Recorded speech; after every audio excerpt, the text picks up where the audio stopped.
What happens when a beloved actor sits down for what should be a simple morning chat, only to face the most shocking display of unprofessional behavior ever caught on live television?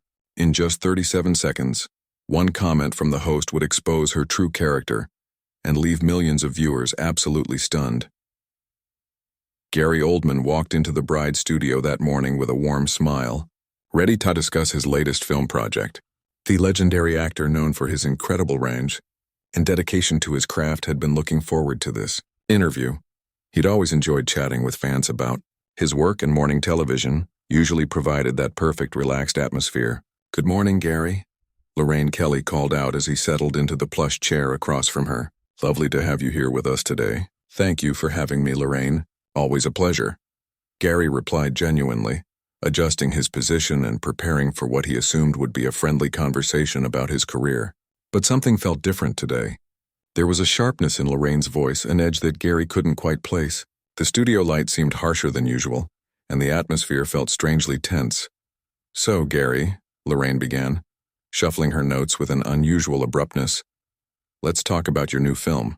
Though I have to say I'm not entirely sure why you chose this particular project." Gary raised an eyebrow, slightly surprised by the directness of her opening. "Well, the script was extraordinary. The character really spoke to me, and working with this director has been a dream of mine for years." "Spoke to you?" Lorraine interrupted, her tone becoming noticeably sharper. "That's interesting because, frankly, Gary, I watched it last night and I found it rather forgettable." The comment hung in the air like a thick fog. Gary maintained his composure, but viewers could see the slight confusion crossing his face. This wasn't the typical morning chat show banner he'd experienced countless times before. "I'm sorry to hear you didn't connect with it," Gary responded diplomatically, his voice steady despite the unexpected criticism. "Art is subjective, of course. Different stories resonate with different people." "Oh, please," Lorraine scoffed, leaning forward in her chair with an aggressive posture. "Don't give me that diplomatic actor nonsense. You know as well as I do when something isn't working." Gary's expression shifted slightly, his professional smile wavering for just a moment. He'd been in this business for decades and had faced tough questions before. But this felt different. This felt personal. "I'm not sure I understand what you're getting at, Lorraine," he said carefully, trying to steer the conversation back to safer ground. "I'm very proud of the work we did on this film." "Proud?" Lorraine's voice rose slightly, and several crew members exchanged worried glances behind the cameras. "Gary, let's be honest here. Your recent choices have been questionable at best. This film, your last 3 projects actually, they've all been rather disappointing." The studio fell silent except for the quiet hum of the cameras. Gary's jaw tightened almost imperceptibly, but he maintained his professionalism. "I appreciate your opinion, Lorraine, but I have to respectfully disagree. I choose projects based on the story, the character, and the creative team involved. Commercial success isn't always the primary factor." "CC team?" Lorraine laughed, but it wasn't a pleasant sound. "Gary, come on. We both know you're not 25 anymore. Maybe it's time to be more realistic about therapies you're taking." The comment landed like a physical blow. Gary's eyes flashed with something between hurt and danger, but he took a deep breath before responding. "I'm not sure what my age has to do with my ability to tell compelling stories," he said, his voice remaining remarkably controlled. "Experience tends to enhance an actor's craft, not diminish it." "Does it, though?" Lorraine pressed on, seemingly oblivious to how uncomfortable everyone in the studio had become. "Because from where I'm sitting, it looks like you're just taking whatever roles come your way these days." Gary sat back in his chair, processing what was happening. This wasn't an interview anymore. This was something else entirely, and he was beginning to realize that he'd walked into some kind of ambush. "Lorraine," he said slowly, "I came here today to talk about a project I'm passionate about, to share that enthusiasm with your viewers. I'm not sure why this conversation has taken such a negative turn." "Negative?" Lorraine's eyebrows shot up in mock surprise. "I'm just being honest, Gary. Isn't that what good journalism is about? Asking the hard questions?" "There's a difference between tough questions and personal attacks," Gary replied, his patience beginning to wear thin. "And I'm starting to wonder which category this falls into." The camera operators continued filming, but the atmosphere in the studio had become electric with tension. Producers in the control room were frantically discussing whether to cut to commercial, but the train wreck happening before them was too compelling to stop.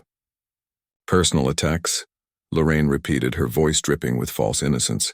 "Gary, I think you might be being a bit sensitive here. I'm simply pointing out some observations about your recent career trajectory. Observations that seem designed to embarrass rather than inform, Gary countered, his diplomatic facade finally beginning to crack. I've been doing this job for over 3 decades. Lorraine, I know the difference between a professional interview and whatever this is. Lorraine's mask slipped for just a moment, revealing something cold and calculating underneath. But she quickly recovered, plastering on her signature smile. Well, I suppose we'll have to agree to disagree on that point, she said with fake cheerfulness. But let's talk about something else. Your personal life has been quite colorful over the years, hasn't it? Gary's entire demeanor changed. The gloves were officially off now and everyone in the studio could feel it. This had crossed a line that should never be crossed in a professional setting.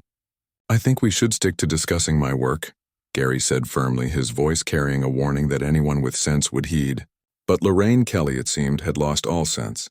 Oh, but Gary, Lorraine continued with that sickeningly sweet tone, completely ignoring his clear boundary.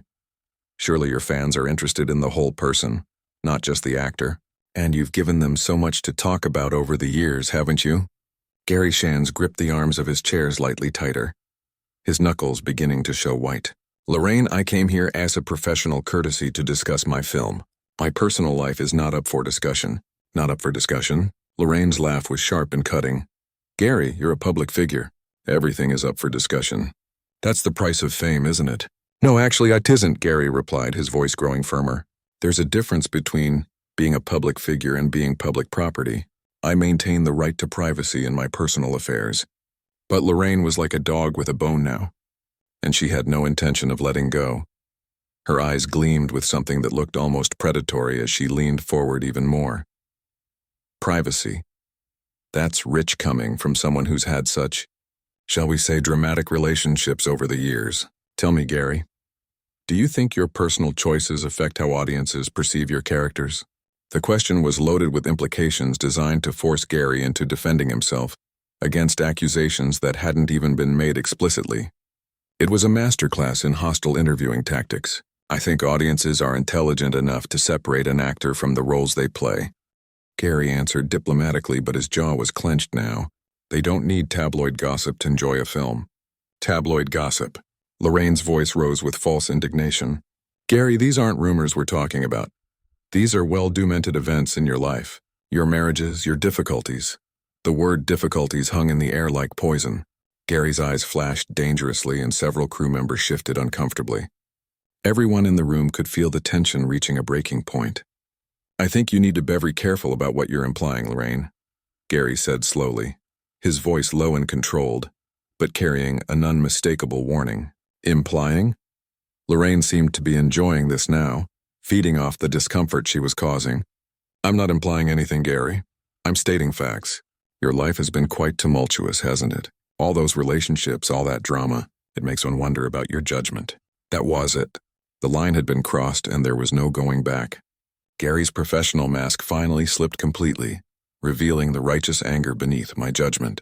Gary's voice was quiet now, but it carried more power than any shout could have. You want to talk about judgment, Lorraine? Let's talk about the judgment of a talk show host who thinks it's appropriate to ambush a guest with personal attacks and insinuations. Lorraine's smile faltered for just a moment, but she pressed on recklessly. I'm just asking questions, Gary. If you can't handle a few questions, Gary interrupted, his composure finally cracking. These aren't questions, Lorraine. This is character assassination disguised as journalism. And frankly, I'm appalled that a broadcaster of your supposed reputation would stoop to this level. The control room was in chaos now. Producers were frantically trying to decide whether to cut the feed, but the compelling nature of what was unfolding kept the cameras rolling. This was television history in the making, and everyone knew it. Character assassination. Lorraine's voice was shrill now, her own mask beginning to slip. Gary, I think you're being rather dramatic. This is just a conversation. A conversation? Gary stood up slowly, his tall frame imposing in the bright studio lights. Lorraine, if this is your idea of a conversation, then I'd hate to see what you consider an interrogation. Sit down, Gary, Lorraine commanded, her tone suddenly authoritative and condescending. We're not finished here. Oh, but we are, Gary replied calmly, but his voice carried an edge of steel. We're very much finished. I won't sit here and be subjected to this kind of treatment. Lorraine's face flushed red, and for the first time, viewers could see her true nature emerging. The polished television personality was falling away, revealing something much uglier underneath. "You can't just walk out of an interview, Gary," she said, her voice rising. "That's not how this works. I have a job to do here. Your job is supposed to be interviewing people about their work, not launching personal attacks," Gary shot back. "And my job certainly isn't to sit here and take abuse from someone who's clearly forgotten what professional journalism looks like." "Abuse?" Lorraine's voice was practically a shriek now. "Gary, you're being ridiculous. I'm asking perfectly legitimate questions." "Legitimate?" Gary's laugh was bitter. "Lorraine, there's nothing legitimate about what you've been doing here today. You've been hostile, unprofessional, and frankly cruel." The word cruel seemed to hit Lorraine like a physical blow. Her face contorted with anger and all pretense of professionalism evaporated completely. "How dare you?" she hissed, rising from her own chair. "Now, how dare you come onto my show and call me cruel? I've been in this business for years, Gary. I know how to do my job." "Do you?" Gary asked quietly, his calm in stark contrast to her obvious agitation. "Because from where I'm standing, it looks like you've forgotten everything about basic human decency, let alone professional broadcasting standards." The studio fell silent except for the sound of Lorraine's heavy breathing. Camera operators continued filming, unsure whether they should stop. The tension was so thick it was almost suffocating. "You think you're so superior, don't you?" Lorraine spat. All pretense of civility gone now. "You come in here with your fancy actor attitude, thinking you're above answering tough questions." "There's a difference between tough questions and personal attacks, Lorraine," Gary replied evenly. "And what you've been doing today crosses every line of professional conduct I can think of." "Professional conduct?" Lorraine's voice was venomous now. "Don't lecture me about professional conduct, Gary. At least I show up to work sober." The comment landed like a bomb in the studio. Crew members gasped audibly. Producers in the control room were shouting, and Gary Oldman stood perfectly still, staring at Lorraine Kelly with a mixture of shock and disgust. "Excuse me?" Gary's voice was deadly quiet now. Lorraine seemed to realize she'd gone too far, but it was far too late to take back what she'd said. The damage was done, and the whole world had heard it. The silence that followed was deafening. Gary's face went through a series of emotions. Shock, hurt, and then a cold, controlled fury that was more frightening than any explosion of anger could have been. "Did you just?" Gary began, his voice barely above a whisper. "Did you just make a reference to my personal struggles with addiction on live television?" Lorraine's face had gone pale, finally realizing the magnitude of what she'd just done. But instead of apologizing, instead of showing any shred of human decency, she doubled down. "I simply said what everyone already knows," she replied, though her voice was shaking now. "If you can't handle the truth," Gary's voice cut through her words like a blade. "The truth is that I've been sober for over 15 years, Lorraine. The truth is that I've worked incredibly hard to overcome personal challenges and build a successful career. The truth is that you just made the most disgusting, unprofessional comment I've ever heard in television." Every person in that studio knew they were witnessing something unprecedented. This wasn't just a heated exchange anymore. This was a complete breakdown of everything that television interviews were supposed to represent. "Gary," Lorraine started, but he held up his hand. "No," he said firmly, "you've said quite enough. In fact, you've revealed exactly who you are. And I think your viewers deserve to know what kind of person they've been welcoming into their homes every morning." Gary turned to face the camera directly, speaking to the audience with a dignity that stood in stark contrast to Lorraine's behavior. "Ladies and gentlemen," he said calmly, "I came here today to talk about a film I'm proud of, to share some positive thoughts about creativity and storytelling. Instead, I've been subjected to personal attacks and now apparently mockery of addiction recovery." Lorraine tried to interrupt. "Gary, that's not what please don't," Gary said without even looking at her. "You've done enough damage for one morning." He turned back to the camera, his voice steady and measured. "Recovery from addiction is something millions of people struggle with every day. It's not a punchline. It's not ammunition for a talk show host who's run out of legitimate questions. It's a serious personal journey that deserves respect, not ridicule." The power of his words was undeniable. Even the hardened television crew were moved by his dignity in the face of such unprovoked cruelty. "You can't just give a speech to the camera," Lorraine protested weakly. Her authority completely evaporated. "This is my show. Gary finally turned back to her, and his expression was one of such profound disappointment that it was almost worse than anger. "Your show?" he repeated quietly. "Lorraine, this isn't a show anymore. This is a disgrace. And you've turned what should have been a simple, pleasant conversation into something that will probably be remembered as one of the lowest moments in British television history." "That's ridiculous," Lorraine snapped, but her voice lacked conviction. "You're being overly dramatic, am I?" Gary asked Lorraine. "In the space of 20 minutes, you've attacked my career choices, questioned my judgment, invaded my privacy, and then made jokes about my recovery from addiction. If that's not dramatic enough for you, I'm not sure what would be." The studio was so quiet you could hear the hum of the air conditioning. Everyone was holding their breath, waiting to see what would happen next. "I think," Gary continued, "that your viewers deserve better than this. They deserve a host who treats guests with basic human respect. They deserve someone who understands the difference between journalism and bullying." "Bullying?" Lorraine's voice cracked. "Gary, I am not a bully." "Then what do you call what just happened here?"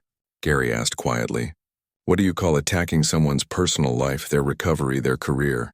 What do you call using someone's vulnerability as a weapon?" Lorraine had no answer. For the first time in the entire exchange, she was completely speechless. Gary picked up his jacket from the back of his chair and looked directly at her one final time. "I hope," he said softly, "that when you watch this back, you'll see what everyone else has seen today. I hope you'll understand why I can't stay here any longer." "You can't just leave," Lorraine said desperately, her composure completely shattered. "We have more to discuss." "No, Lorraine," Gary replied with finality. "We really don't. You've made it clear that you're not interested in discussing my work or anything else constructive, and I'm not interested in being your punching bag."